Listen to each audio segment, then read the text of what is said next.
Okay, guys, good morning, good afternoon, and good evening from wherever you're watching from. Welcome to another video.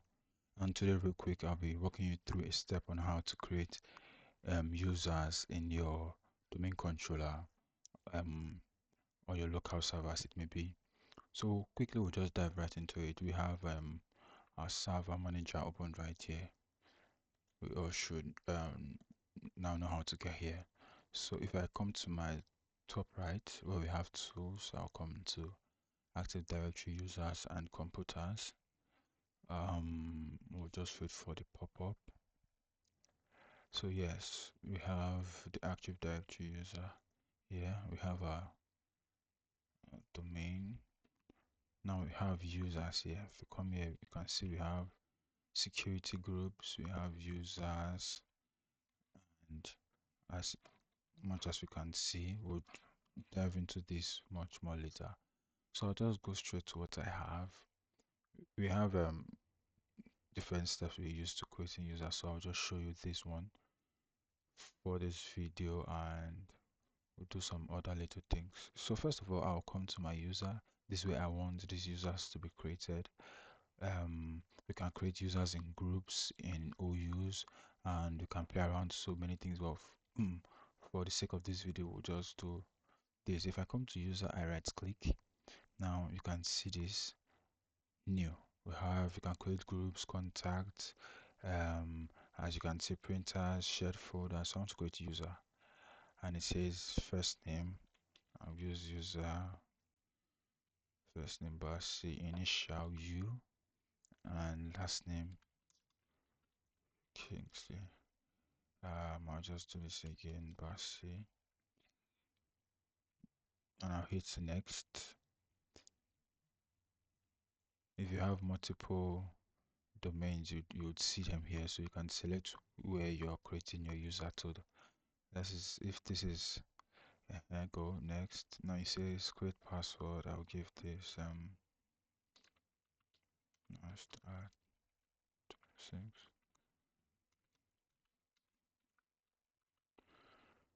So it says user must change password at next login. So for the first sign in, when this user is signing in, it will be requested to change the password. So you can see other options. User cannot change password. Password never expires. Account is disabled. Now you can play around all these and test their effect on the user object or the user ID. So I'll just click on next, and it says when you click finish, the object will be created. Full name, username, logon, and user must change password, and I'll click on finish. So you can see now we have this user created. So if I come to this user and I double click, or I right click and come to properties, now you can see more options where you have the name, display name.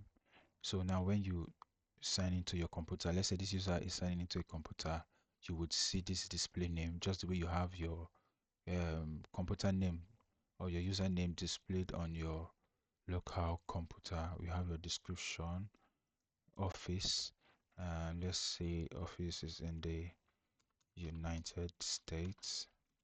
That's where I'm working from, and the number, the email, webpage. So if it's an organization you're working for, all these details will be checked. Your address, PO box, yes, province, state, country of region.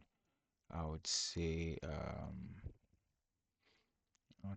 let me just use, okay, I used United States there. I would say, where am I from? Morocco, but I work in the United States. I would say Morocco. Put your zip code, and we have options like the account where you see the logon username, domain, and you can see the logon hours. When this user logged on, logged off, this is like a calendar tracking the user logon when he logged off. Yes, devices he logged on to, and so you can see the user has so many um, things it can perform.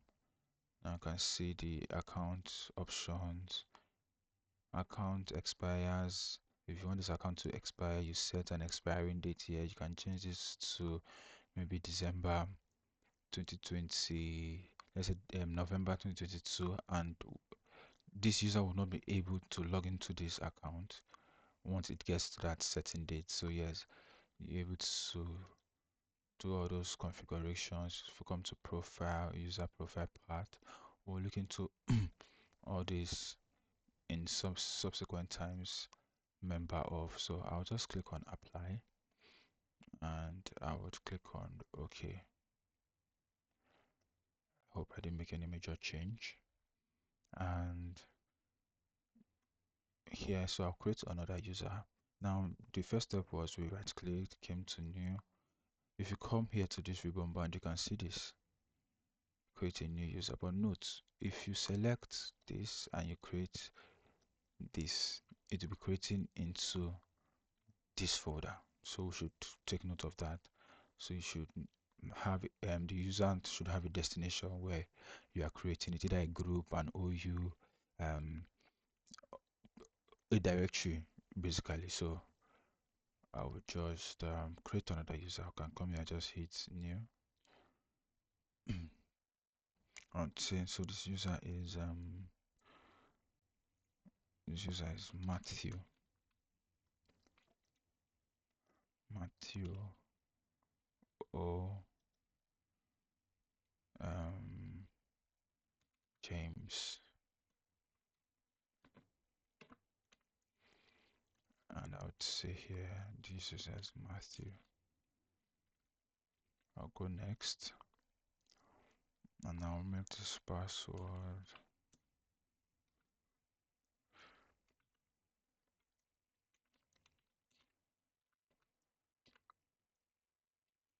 So I'll just keep it same. I'll go next.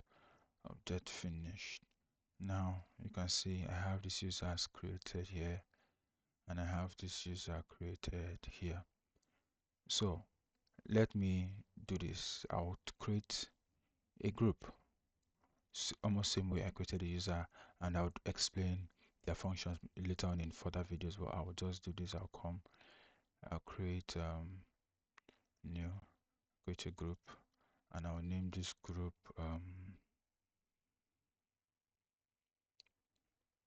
support group. Okay, global security. I'll just say okay. We'll explain others and further, so I'll just click on this.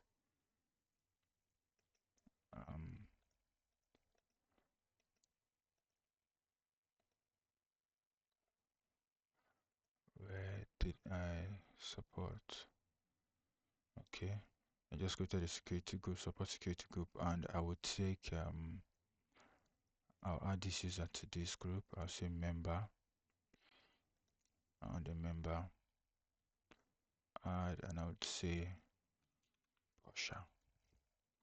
Sorry, Matthew. Matthew was the user, and I would check for Matthew, and it's seen Matthew. I would say okay, and I would apply, and I would keep Matthew there. Now Matthew is a member of this group, but we still have Matthew here. So this is the next thing. Now we're trying to sign in these users into this domain controller. So Matthew does not have a permission, so I would give Basi a permission to this domain controller. So how do we do that? If I double click on Basi, I can come to member of. So Basi is a member of this domain user, that is the domain tech by ghost.com. So now, but he does not have the administrative permission. Let me put it that way, yes, because this is more like an organization setting. So you need permission to access certain devices, printers, files. So none of the users have permission to operate this server except the administrator that we normally log in with. So I will just click on add, and I would say admin, and I'll check.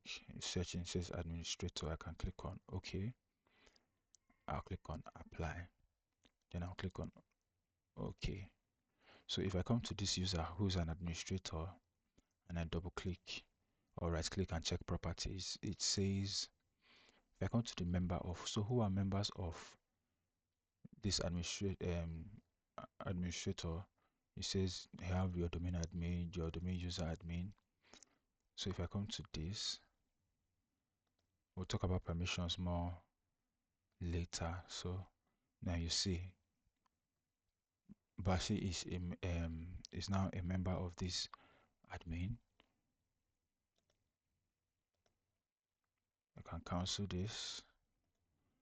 Now if we come here to Bashi, you can come to member of, you can see now that it also reflects that Bashi is a member of this. If we come to Matthew, I'll just search for Matthew.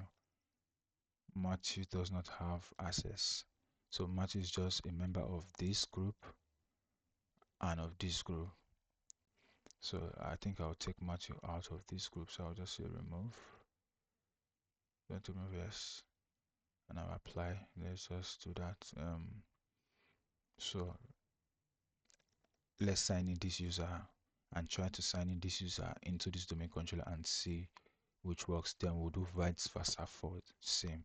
So I would close this and come to Windows, come to my icon here, and I'll just click on. Now you see this is the administrator. So let's sign in as Basi. I click on sign out.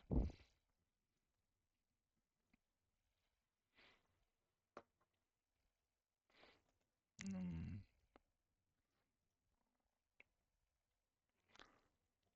just come here. Sorry, this is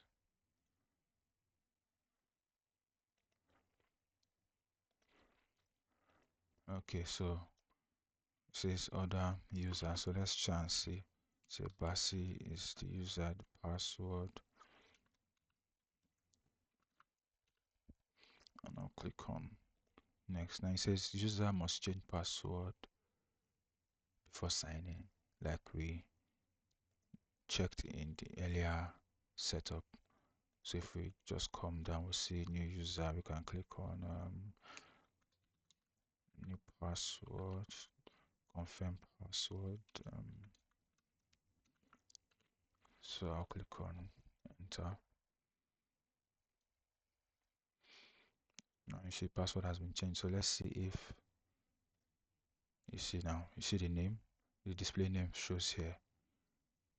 Now Basi is an administrator. So instead of signing as just the administrator or the way you have guest users on your PCs. Okay, this is lagging. So just the way you have guest users, you can actually create users for your domain. So now you can see the count is up, and if you just come here, you can see well in this user is currently the one in charge of the activities currently on this domain controller. You can come, okay, server manager is coming up. This user now being an administrator can perform certain tasks like assign permissions, do some certain level of has some level of access. Let me just put it that way. So if I come back to users, active directory, users and computer, I would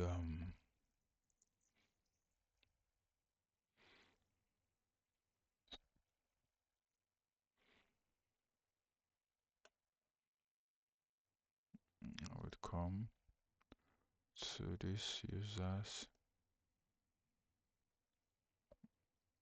I would come here now and let's try signing in Matthew as a user, and you see that Matthew would not be able to sign in because Matthew is not an admin or is not managing this domain. So if you come here, sign out.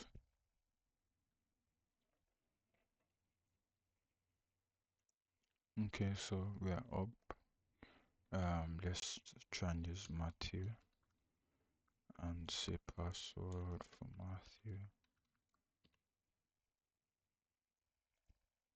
User password must be changed, yes. Okay, and Matthew comes with a new password. And okay.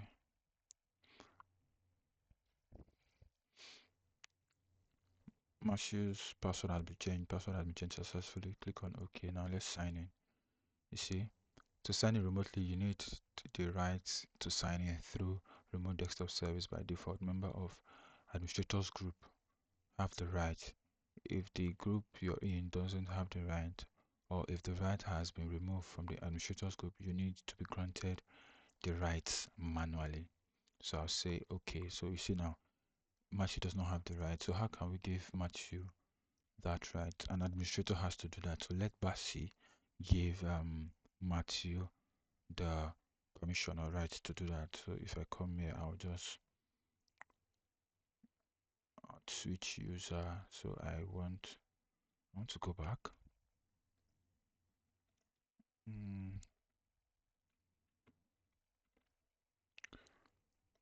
So I will just come out. I need to. So okay, like we said, Basi needs to give permission. So say Basi, who's currently the administrator, must give permission. Password. Say enter.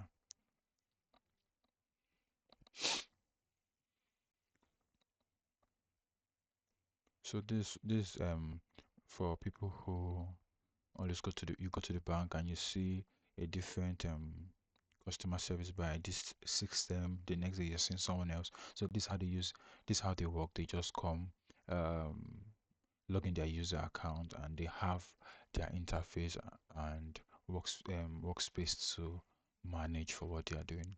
We'll see that in further videos, but I'll just be prepping you for that. It's an interesting one. So okay, again it comes to tools. So just wait for it to come. The speed of your server is determined on how much RAM you have, your storage, and your graphics interface. So I'll just come here. Because I have Matthew now. I'm giving Matthew that permission. I come here. So you see we can either add it from the properties here. Member of, we can add him here. Say admin. Check. You see it popped it up. Or I think there's another step where you look at this. Is it location? No. Advanced. Let's see advanced. Find. So I think the name is admin. Administrator. So it says find. Now you see that's found the user that we want to add. So you see it, click on advanced, come, say okay. Now you see it, or you can search it. And if I click OK, this has been added. I click apply, I click OK. Then let's confirm that that user has been added. If you come here, member, administrators, who is a member. So you see Matthew is now a member. So we can remove Matthew from here, apply, OK. Click on OK, come back here. Let's confirm that Matthew is no longer in that group. You see it, okay, Matthew is no longer there. Or we can also come directly to this administrator, come to member of, add. As you come here, double click, you add. Then you can just say Matthew. Check to confirm. In case you have multiple Matthews and okay, yes, Matthew, so you confirm it, okay. Apply. apply. Yes, if you confirm that, we just go back to Matthew. You see it, Matthew. So we'll try it one last time and see how Matthew is able to sign in. Come back. So Matthew has been assigned the permission. Okay, so sign in Matthew now, and his password has already been changed. So again, with the new password, you can see now Matthew or James. And please read this user settings, prepare Windows, and now you can see Matthew has permission. So the server works with permissions and policies, and since it's organization based, this is the beginning steps of infrastructure of an organization. And yes, so guys, so I hope you've learned one or two things from I hope you've been able to learn one or two things from this video, and I'll see you on the next, where I will touch other things in the forthcoming video. Thank you very much, and do well to subscribe.